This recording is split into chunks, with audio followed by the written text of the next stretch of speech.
Mañana todavía, en la predicación y exposición de su palabra. Amén.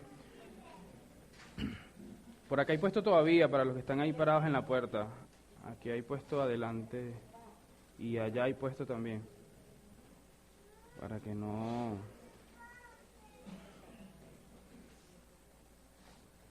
Vamos a orar y vamos a encomendarnos en esta mañana al Señor. Oremos. Padre bueno, Señor, te damos gracias por ese tiempo, gracias porque en tu infinita misericordia nos regalas de tiempos tan maravillosos como este en el cual podemos adorar y glorificarte. Y hoy de manera particular en el cual dos iglesias amigas, hermanas, están hoy adorándote y glorificando. Sé tú con nosotros, habla nuestras vidas, permítenos ser edificados, confortados, alentados, exhortados por tu palabra. No permitas que las distracciones naturales del contexto donde estamos, que la torpeza de mis palabras, de mis pensamientos sean un impedimento para que tu palabra pueda llegar con poder a nuestros corazones. Habla a cada uno de nosotros conforme a nuestras necesidades. Te lo suplicamos y te lo rogamos en tu santo nombre. Amén. Yo creo que una de las pruebas más contundentes de que la Biblia es la palabra de Dios son las profecías que se han cumplido a lo largo de la historia desde que Dios ha comenzado a hablar a la humanidad. Las predicciones bíblicas confirman, por un lado, que la Biblia no es de origen humano, el cumplimiento de las profecías. Pero por el otro lado, confirma también de que Dios fue quien inspiró a esos hombres. Nuestro Dios es un Dios fiel. Todo lo que Él promete, lo cumple. Y en la mañana de hoy, nosotros vamos a comenzar a estudiar uno de esos testimonios más fieles y veraces que existen en la historia de la humanidad, que nos confirman la fidelidad de Dios. Dios es fiel advirtiendo de las cosas que nos ocurrirán y que le ocurrirá a la humanidad si no obedece su mandamiento. Pero Dios también es fiel a sus promesas. Y uno de esos testimonios más elocuentes de la fidelidad de Dios es la famosa profecía de las 70 semanas que nosotros encontramos en el libro de Daniel, capítulo 9, versículo 24 al 27.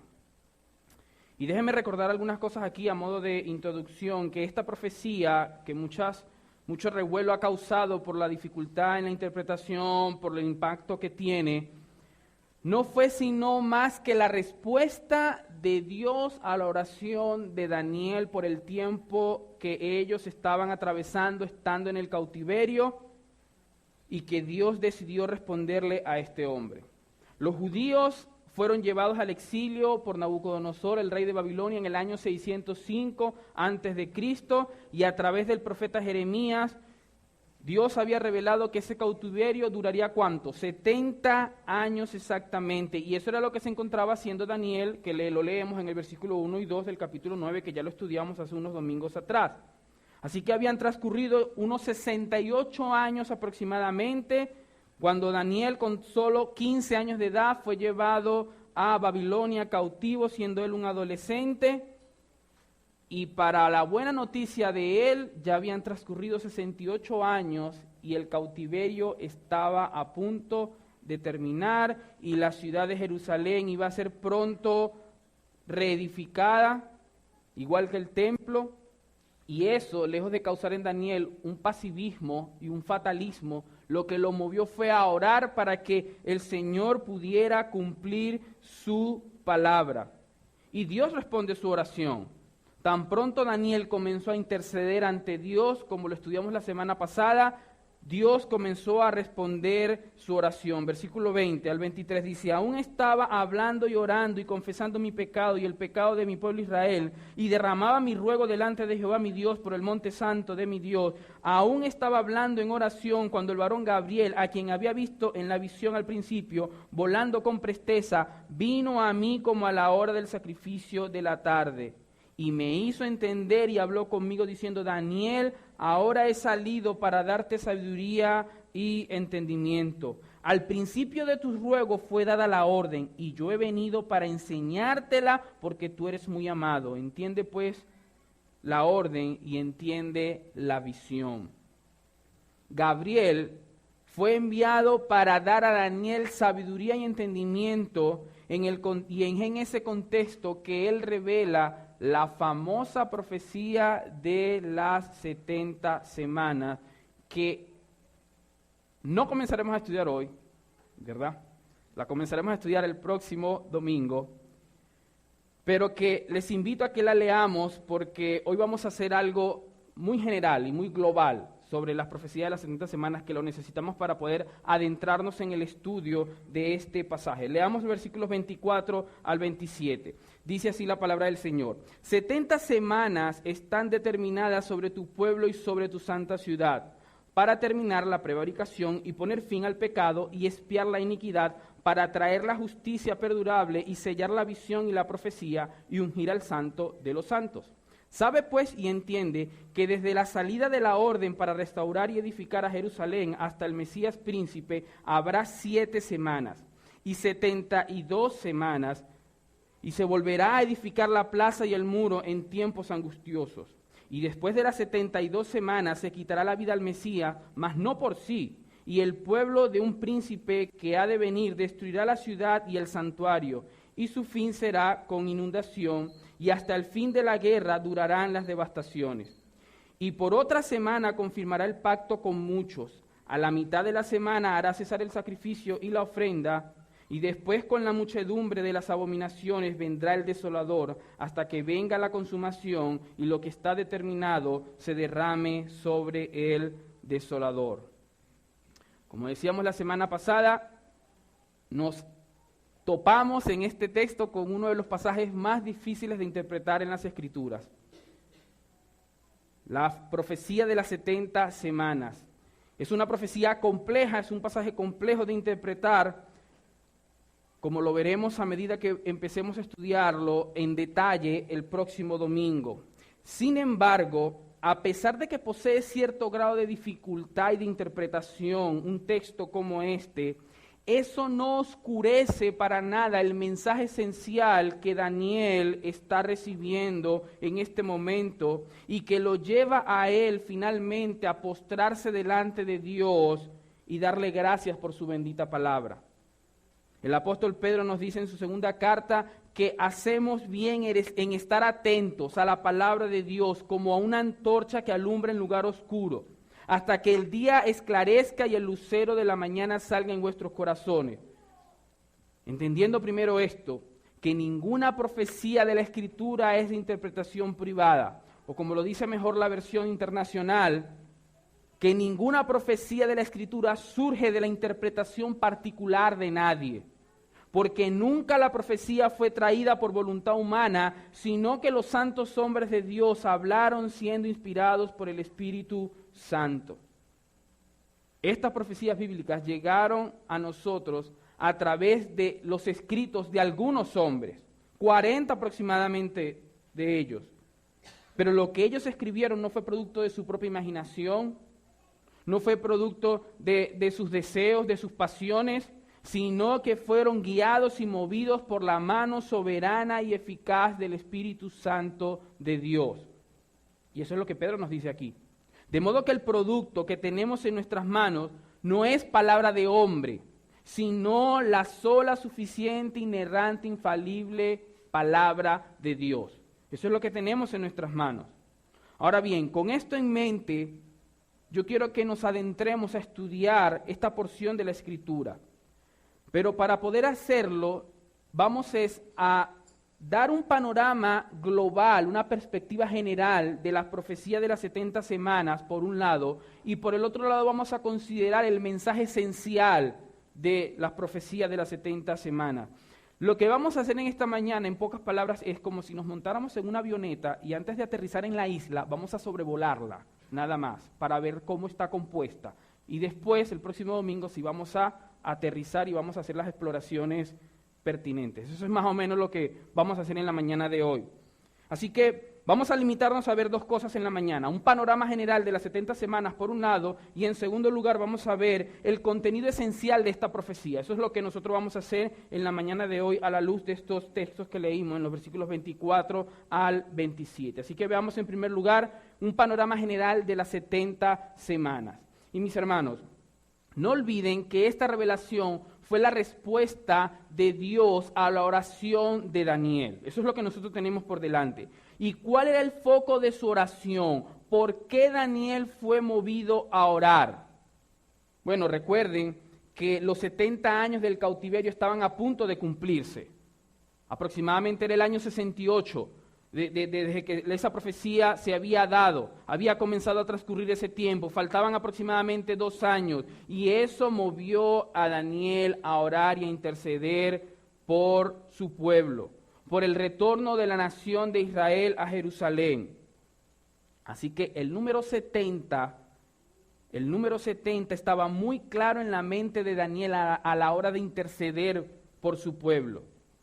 Y Daniel seguramente estaba postrado diciéndole: Señor, tú dijiste que a través del profeta Jeremías, como él lo estaba leyendo al principio del capítulo, lo que él estaba haciendo, que seríamos cautivos por 70 años. Ya han transcurrido 68. Señor, aquí estamos, aparta tu ira de tu pueblo.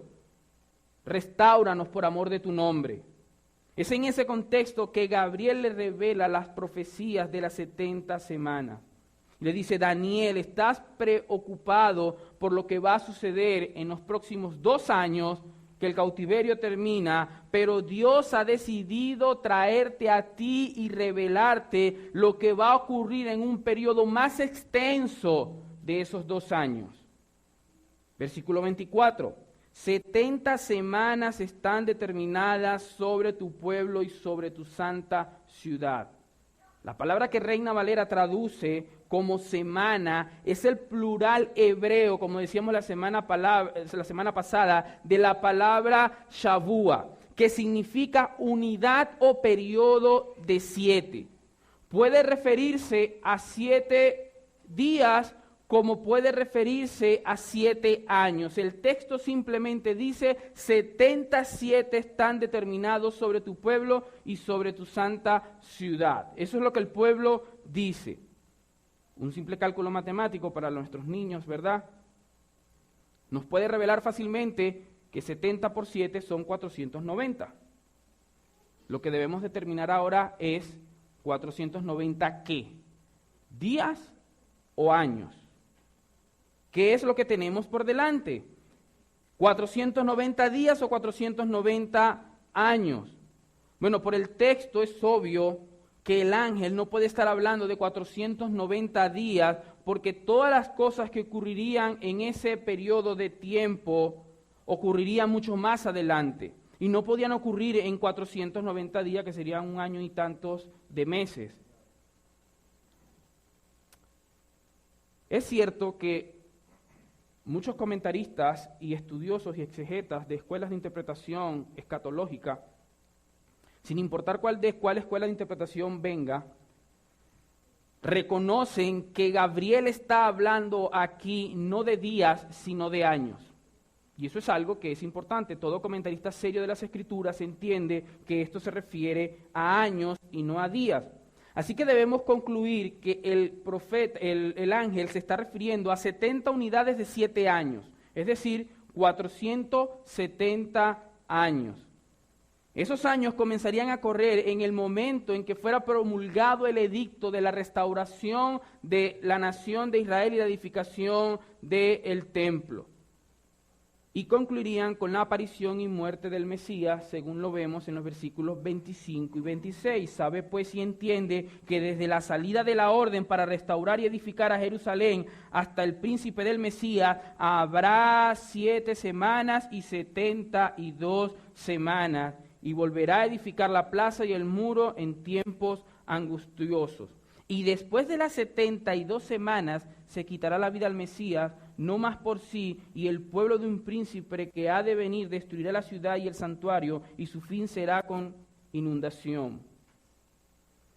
Mis hermanos, debemos recordar aquí una vez más que en este momento nosotros no vamos a estudiar en detalle esta profecía. Así que si hay cosas que usted no entiende ahora mismo, no se preocupe, que el próximo domingo las entenderá un poco mejor. Lo que vamos a hacer es dar una vista panorámica de esto. Estas 70 semanas, entendiendo siempre que se refiere a 70 periodos de 7 años, Gabriel las divide en 3 porciones, según el texto. Una de 7 semanas, es decir, 49 años, otra de 62 semanas, es decir, de 434 años, y una última sola de 7 años. Todas juntas suman 490 años. Eso es lo que nosotros leemos en los versículos 25 y 26. Ahora, la razón por la cual el ángel divide las 70 semanas en 3 porciones de tiempo es porque cada una de estas porciones constituye de manera particular y específica un tiempo muy particular con características particulares. En los primeros 49 años, por ejemplo, Jerusalén sería restaurada y reedificada. Profecía que se cumplió en la época de Esdras y de Nehemías. Luego viene un periodo más largo de 434 años, es decir, esas 62 semanas que el texto dice que son los años que mediaron entre el último profeta del Antiguo Testamento, que es Malaquías, y la aparición del Mesías, nuestro Señor Jesucristo, en el Nuevo Testamento. Así que sumando, que eso es lo que hace también en la profecía Gabriel, sumando entonces los 49 años del primer periodo y los 434 del segundo, lo que Gabriel está revelando aquí a Daniel es que esos 483 años después de la emisión de la orden para restaurar y edificar Jerusalén, el Mesías prometido haría su entrada en escena en la historia de la humanidad, específicamente en la nación de Israel. Luego tenemos la semana número 70, en medio de la cual se le quita la vida al Mesías. Y finalmente Gabriel le revela a Daniel que luego de la muerte del Mesías, Jerusalén volvería nuevamente a ser destruida de nuevo, tanto la ciudad como el templo. Eso es lo que leemos en la segunda parte del versículo 26. Es de aceptación también universal entre los estudiosos de las Escrituras, sin importar su escuela de interpretación a la cual ellos puedan pertenecer, que esa profecía se cumplió cuando Tito Vespasiano, el general romano, destruyó Jerusalén en el año 70 después de Cristo. Así que he aquí un panorama general de las profecías de las 70 semanas, del contenido de ella. Dios le reveló a Daniel lo que habría de ocurrir con su pueblo muchos años adelante. Daniel solamente estaba allí pidiendo que si iba a ocurrir lo que iba a ocurrir en los próximos 2 años, es decir, que la nación de Israel se le permitiría volver a su ciudad, restaurarlo y restaurar el templo. Pero lo que Dios le dijo a Daniel y lo que él escribió en esta profecía en el año 538 aproximadamente, contempla un periodo de más de 600 años aproximadamente. Y como decíamos el domingo pasado, Dios le respondió a Daniel mucho más de lo que él le pidió. Daniel quería saber únicamente lo que iba a ocurrir con su pueblo al terminar los 70 años. Pero Dios le reveló a él lo que ocurriría con su pueblo muchos años adelante. Y eso nos lleva a nuestro segundo encabezado en la mañana de hoy. Ya vimos un panorama general de las 70 semanas. Veamos ahora en segundo lugar el contenido esencial de esta profecía. El foco de atención de las 70 semanas, mi amado hermano, no es el retorno de la cautividad del pueblo de Israel o la reedificación de la ciudad. No. Si alguien te preguntara de qué se trata la famosa profecía de las 70 semanas, cuál es el contenido esencial de ella, nosotros podemos responder muy específicamente, al menos a la luz de 4 cosas. Porque esta profecía trata, en primer lugar, en su contenido, su esencia, del tiempo de la aparición del Mesías. Número 2, trata de la obra del Mesías. En tercer lugar, trata del rechazo del Mesías. Y en cuarto lugar, nos habla de las consecuencias que vendrían sobre Israel al rechazar a su Mesías. El tiempo de la aparición del Mesías, la obra del Mesías, el rechazo del Mesías y las consecuencias que vendrían sobre Israel por rechazar a su Mesías. Es decir, el centro de atención, el foco de atención de esta profecía no es esa comezón de saber qué va a ocurrir en los próximos años per se, sino la obra del Mesías. Y es interesante cuando uno lee los versículos 25, 26 y 27, podemos ver cómo Cristo daría por terminado el sacrificio del Antiguo Testamento al hacer su aparición a esos 3 años y medio. El centro de atención es el Mesías. Ahora, la palabra hebrea Mesías, lo que significa literalmente es el ungido. Eso es en hebreo. En el griego, la palabra equivalente y traducida del hebreo al griego para Mesías es la palabra griega Cristo. Cuando leemos en el Nuevo Testamento el nombre de Cristo es simplemente una traducción griega de la palabra hebrea Mesías. Jesús es el Cristo, el Mesías prometido en el Antiguo Testamento, el ungido de Dios.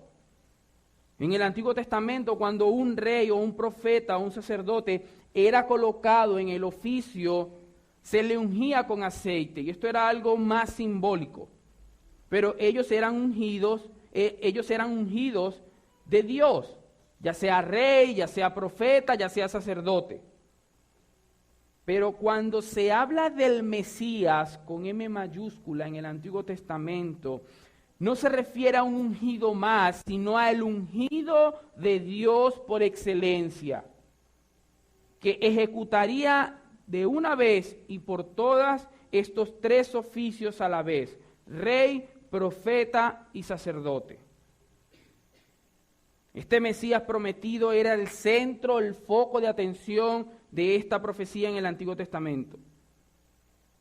Por eso, tanto Cristo como los apóstoles se empeñaron en su predicación, en hacerle ver a los judíos lo que estaba ocurriendo a su alrededor. Eso no era otra cosa, lo que estaba ocurriendo, que el cumplimiento del Antiguo Testamento. Por eso es que nosotros, vamos a Lucas un momento, Lucas capítulo, para que lo veamos, Lucas capítulo 24.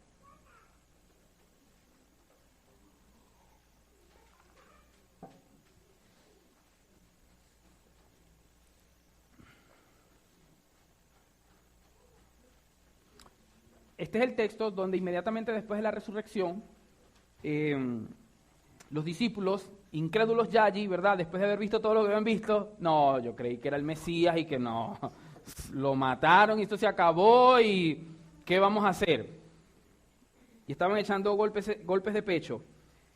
Y miren a partir del versículo 25 lo que Cristo les dice, porque Cristo se les aparece y miren lo que les pregunta. Y Él les dijo: oh insensatos y tardos de corazón para creer todo lo que los profetas han dicho.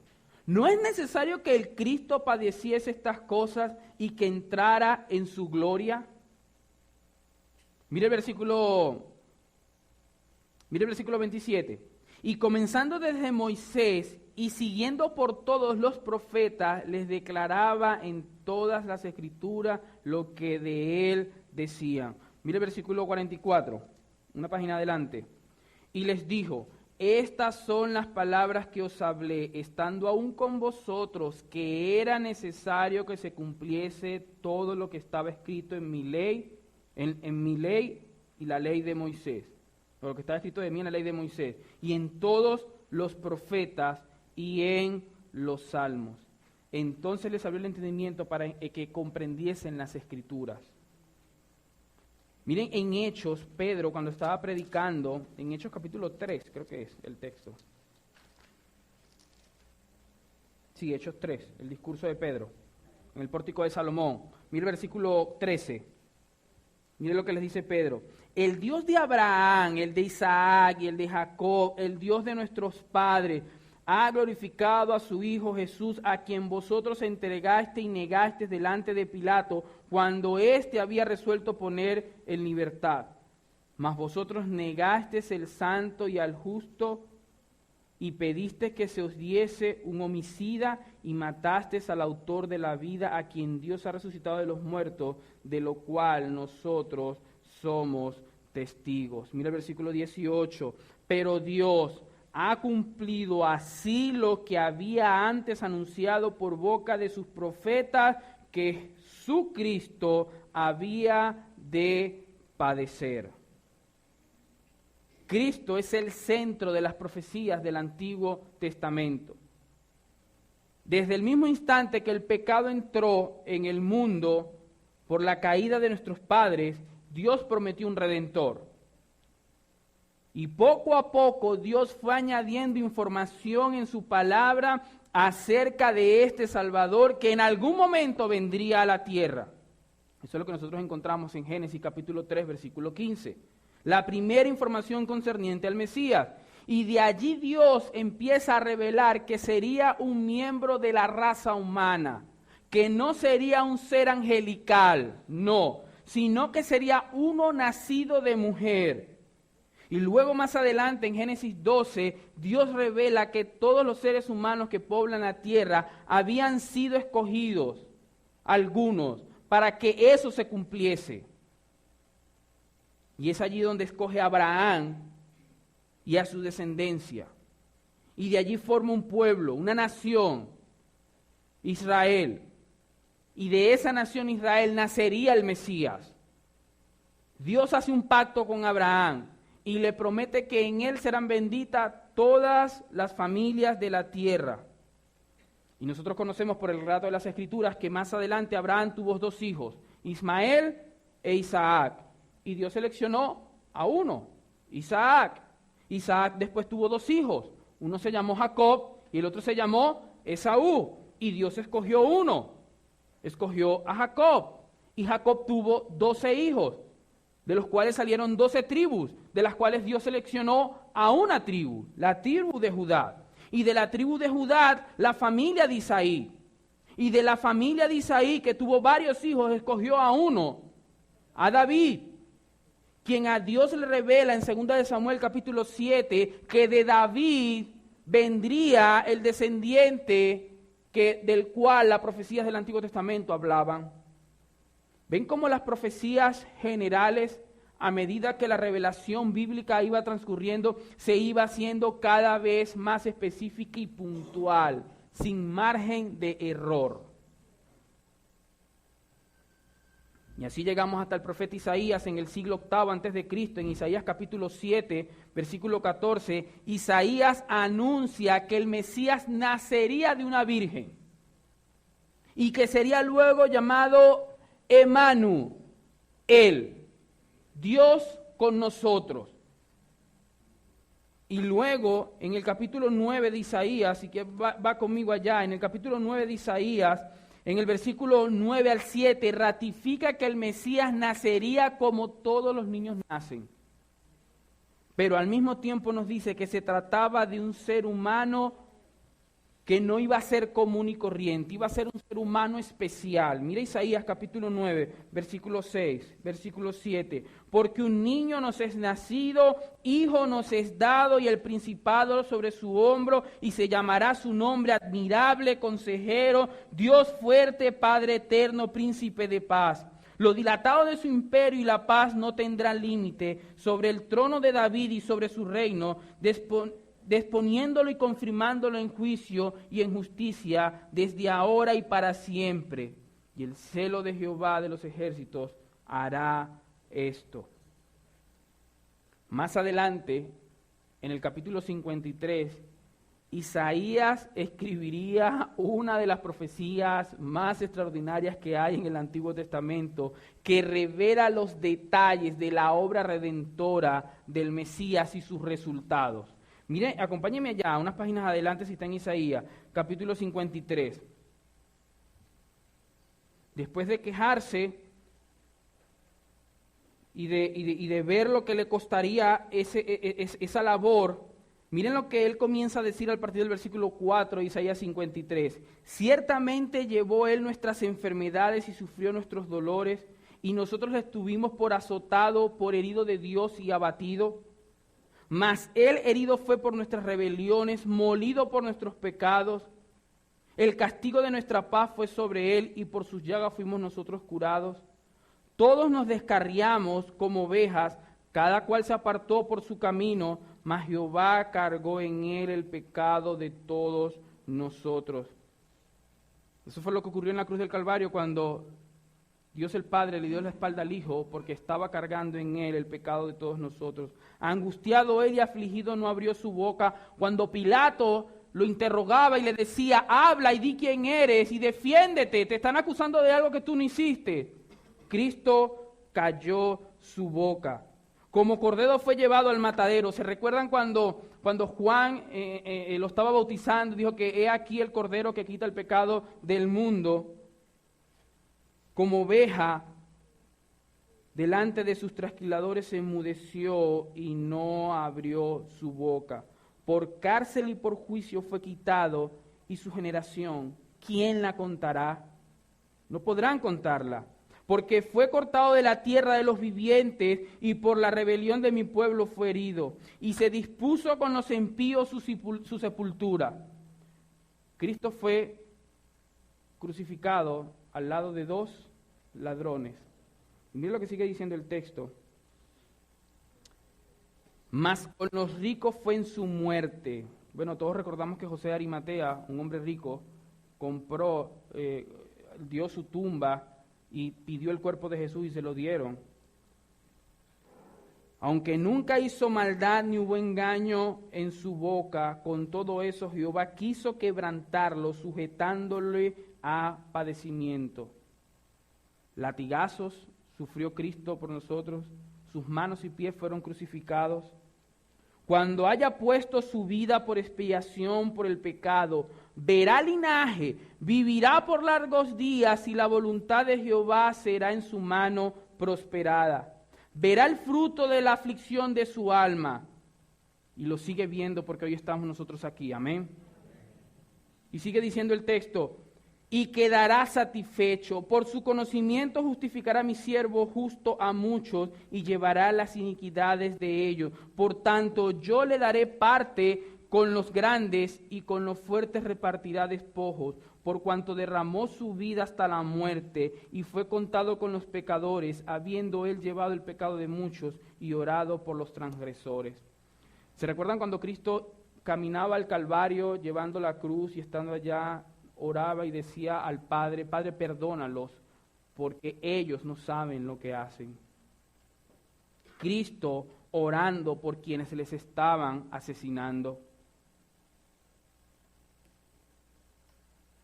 Así hay muchos más detalles y profecías que nosotros podemos enumerar de Cristo. No tenemos el tiempo ahora para hacerlo, pero yo quiero añadir una más.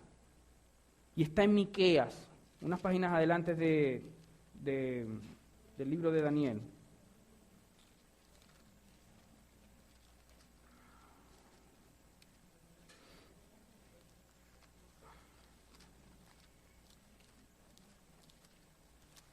Miqueas capítulo 5.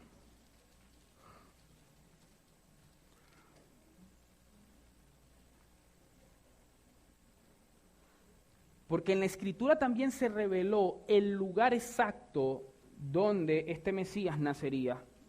Una pequeña aldea, insignificante lugar. Y mira lo que dice. Pero tú, Belén Efrata, pequeña para estar entre las familias de Judá, de ti me saldrá el que será Señor en Israel, y sus salidas son desde el principio, desde los días de la eternidad. Si notan esta disparidad que el texto dice, o sea, van a ser de Israel, pero es eterno. De ti me saldrá el que será Señor en Israel, y sus salidas son como, desde el principio, desde los días de la eternidad. Hablando específicamente de Cristo. Es de ese Mesías que el ángel Gabriel le habla a Daniel en las profecías de las 70 semanas, indicando el tiempo de su aparición en la historia de la humanidad y desglosando detalladamente la obra que este Mesías llevaría a cabo. Dios le estaba revelando a él un misterio que para ese momento muchas cosas no se sabían en detalle. Él vendría a salvar a su pueblo de las consecuencias del pecado. Sería un miembro de la raza humana, un descendiente de Abraham, de la tribu de Judá, de la familia de David, nacería de una virgen, nacería en un lugar, una tierra específica, Belén, sería llevado a muerte como un criminal, aunque como dice Isaías, nunca se halló maldad en él, ni engaño hubo en su boca. Y Dios reveló todas estas cosas con total exactitud. Y no tenemos el tiempo para ver todas las profecías del Antiguo Testamento, pero él sería traicionado por uno de los suyos, y todos nosotros sabemos el relato y la historia. Fue traicionado por Judas, se profetizó que sería vendido por 30 piezas de plata en Zacarías capítulo 11 y que ese dinero sería arrojado a la casa de Dios, tal cual como ocurrió. Se profetizó que sus vestidos serían repartidos, que cuando tuviera sed, en vez de darle agua, le darían hiel y vinagre. Y muchas otras cosas más se profetizaron, cosas para los escépticos y ateos, que Cristo mismo no podía cumplir porque no estaban bajo su jurisprudencia en ese momento hacerlas. Eran cosas externas que ocurrirían, las cuales se profetizaron y al pie de la letra se cumplieron. Por eso es que no puede haber ninguna duda en cuanto a la identidad de esta profecía prometido en el Antiguo Testamento. El Señor Jesucristo, nuestro Señor Jesucristo, nació con precisión en el momento de la historia que Cristo, que Dios así lo había determinado. Cristo nacería en la familia específica, en la aldea específica y en la mujer específica. Nacería de una virgen. Fue traicionado como fue profetizado por uno de los suyos, vendido por 30 piezas de plata, llevado a la muerte a través de la crucifixión injustamente. Y como alguien ha dicho, desde que Cristo fue apresado esa noche hasta que Él fue muerto, que pasaron aproximadamente 24 horas, se cumplieron más de 29 profecías del Antiguo Testamento en solo 24 horas de tiempo.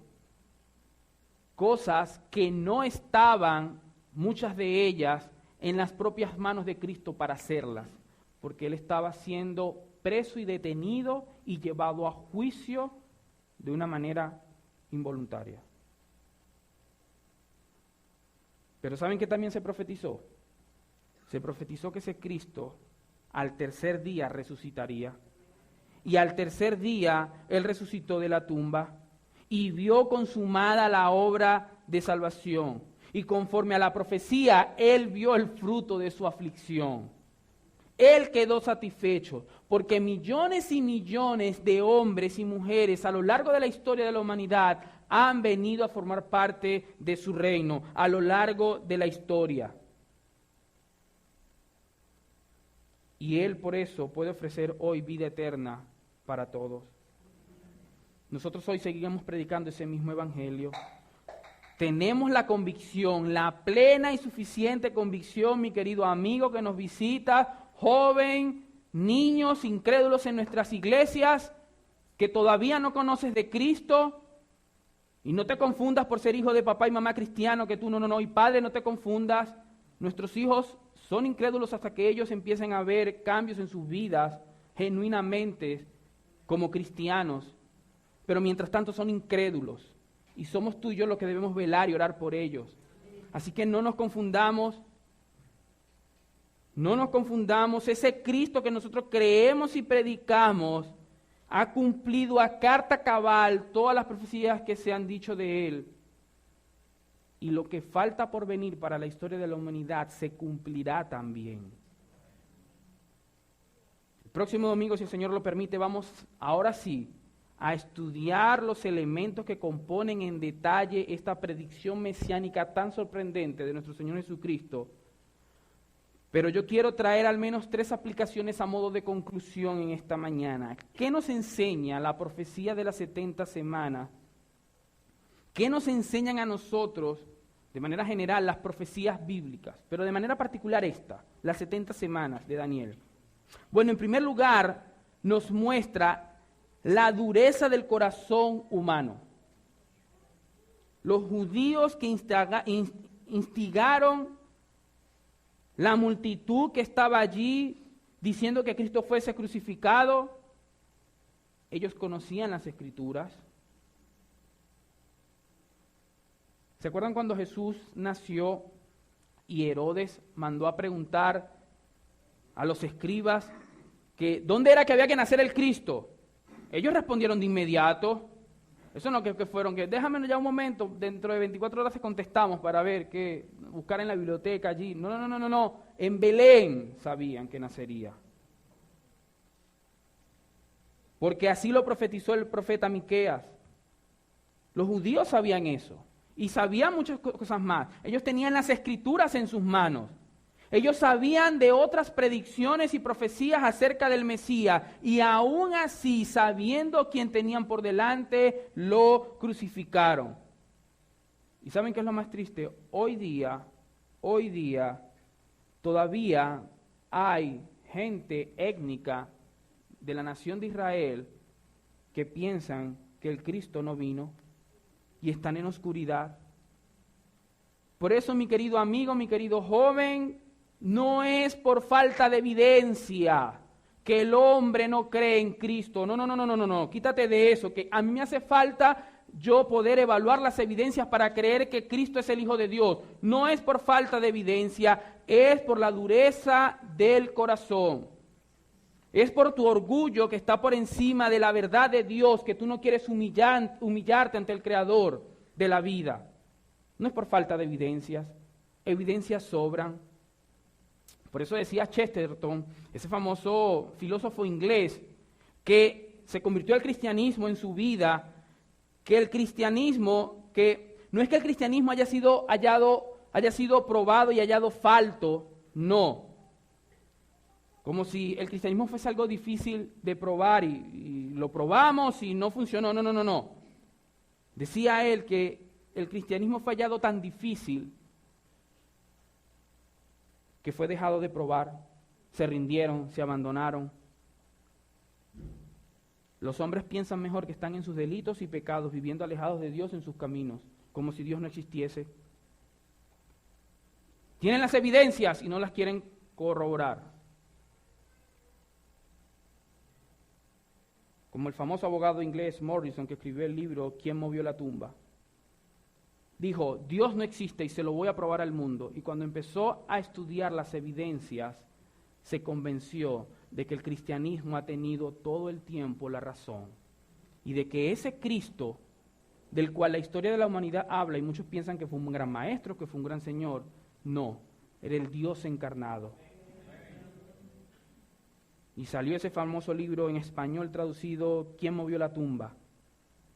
El libro que él nunca pensó que iba a escribir. Así se titula el primer capítulo de ese libro.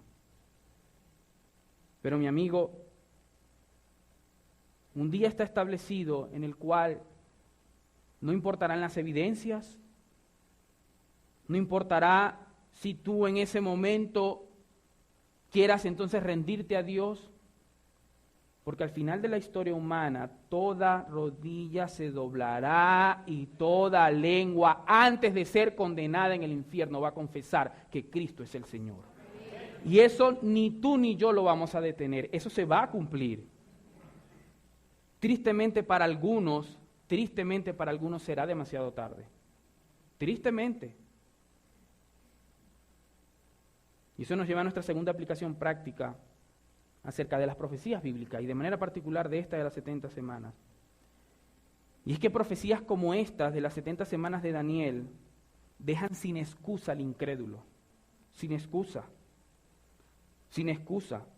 Mira, mi amigo, jóvenes, niños y personas adultas que están aquí, que nos visitan, que no conocen de Cristo,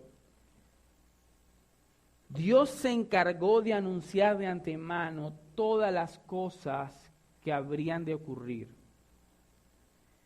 Y es importante que sepamos que Dios ha sido fiel en llevarlas a cabo y cumplirlas. Y las que quedan por cumplir, que están en su palabra se cumplirán. Por eso es que no es el Corán, no es el libro mormón, no es el libro de Bahá'u'lláh, no. Es la única y sola suficiente palabra de Dios que nos puede decir con exactitud por qué nosotros existimos y hacia dónde vamos. ¿Quién es el Dios encarnado? Si es que existe. Aquí está. No en ningún otro libro. En la Biblia. El Señor Jesucristo dijo en una ocasión que ni una jota ni una tilde pasará de la ley hasta que todo se haya cumplido. Y en otro lugar, en Mateo, Él dice que el cielo y la tierra pasará, pero mis palabras nunca pasarán. Nunca. Ni una sola palabra de Dios caerá en tierra sin cumplimiento. Como que bueno, eso lo dijo, pero eso no se cumplirá. No. ¿Sabes por qué? Porque Dios es fiel a sus promesas, Dios es fiel a su palabra. En el día del juicio, mi querido amigo, no tendrás excusa delante de Él, porque Él nos dejó un libro que lleva claramente las marcas de su autoría. Eso es como cuando papi y mami te revisan el cuaderno de la escuela y dicen, esta letra no es tuya. Esa te la escribió un compañerito tuyo o tu maestra. Este libro lleva las marcas de la autoría de Dios. Y si tú lo sigues menospreciando, pagarás lo que te mereces justamente por menospreciar esto. ¿Saben? En tercer y último lugar, y finalmente para terminar, las profecías bíblicas nos muestran cuál es el verdadero problema del hombre y su única solución. ¿Quién es el centro de las profecías bíblicas? Nuestro Señor Jesucristo. ¿Y qué se anunciaban los profetas acerca de Él? ¿Qué era lo que anunciaban? Que siendo el Hijo de Dios vendría a la tierra a nacer entre los hombres y que moriría en una cruz como hombre para expiar el pecado de su pueblo y que al tercer día resucitaría. Eso es lo que Daniel dice en el versículo 24 de la profecía de las 70 semanas. 70 semanas están determinadas sobre tu pueblo y sobre tu santa ciudad para terminar la prevaricación y poner fin al pecado y expiar la iniquidad, para traer la justicia perdurable y sellar la visión y la profecía y ungir al santo de los santos. Cristo vino a salvar pecadores.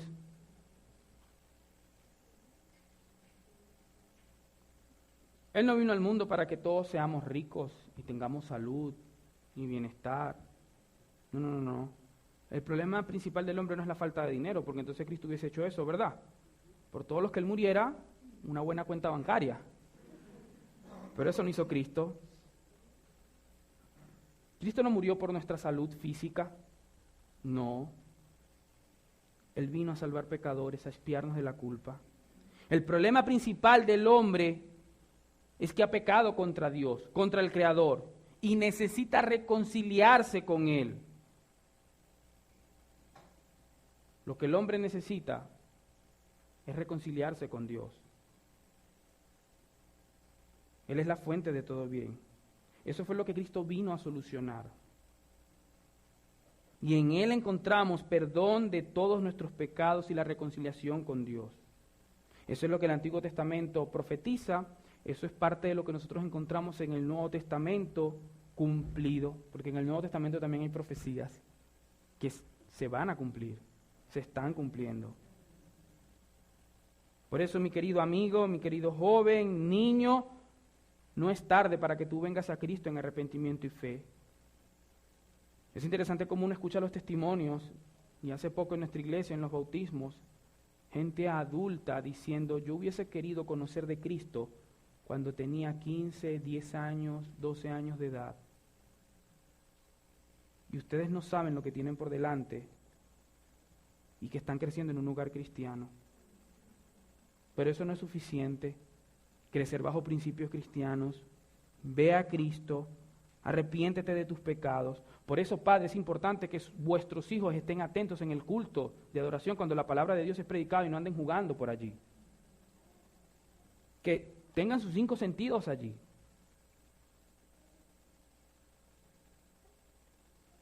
Miren, esto es una teoría y que varios estudiosos y escritores de las Escrituras concluyen como que pudo haber sido. Pero es posible, y yo pregunto, ¿verdad?, que si es posible que habiendo Daniel sido un funcionario del imperio medo-persa, como funcionario del imperio y teniendo una posición preeminente, una copia de su libro haya sido guardada en un lugar especial del imperio medo-persa. Eso es posible por Daniel haber sido quien fue. Ahora, también es posible, porque cuesta hallar otra explicación sino esta, pero es posible también que años más tarde, aproximadamente en el año 0 de nuestra era, un grupo de eruditos, sabios de su época, hombres de renombre, entendidos, se hayan topado con la profecía de Daniel en el capítulo 9 y hayan comprendido que ese Mesías estaba a punto de nacer. Y que viendo en ese momento la aparición extraña de una estrella en el cielo, hayan ido hasta Judea en una caravana para adorar a aquel rey de los judíos que estaba por nacer. ¿Sabes? Uno se pregunta si es posible. Tal vez en el cielo sabremos eso en detalle y nos explicarán por qué, cómo, desde la dónde salieron estos sabios a adorar a Cristo cuando Él nació. Pero, ¿sabes una cosa, mi querido amigo que no conoces de Cristo? Hay una cosa que es cierta. Mateo relata que llegaron unos sabios del oriente, y no fueron 3, fueron varios, muchos, no sabemos cuántos fueron. Pero llegaron sabios del oriente, gente entendida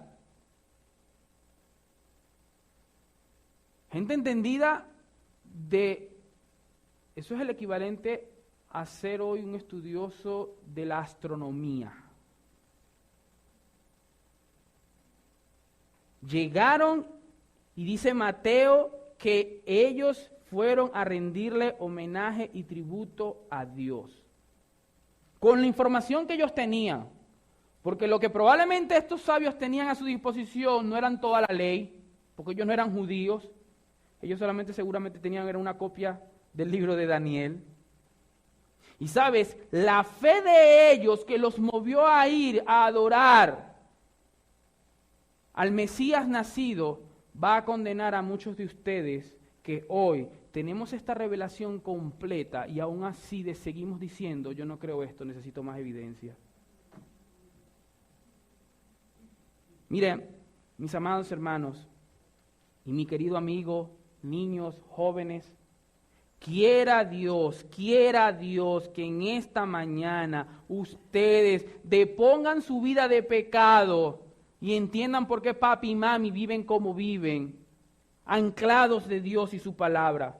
Vayan en arrepentimiento y fe a Cristo, arrepiéntanse de sus pecados, que Él es el único que los puede salvar, no ningún otro, porque el problema principal del hombre es su pecado y su orgullo,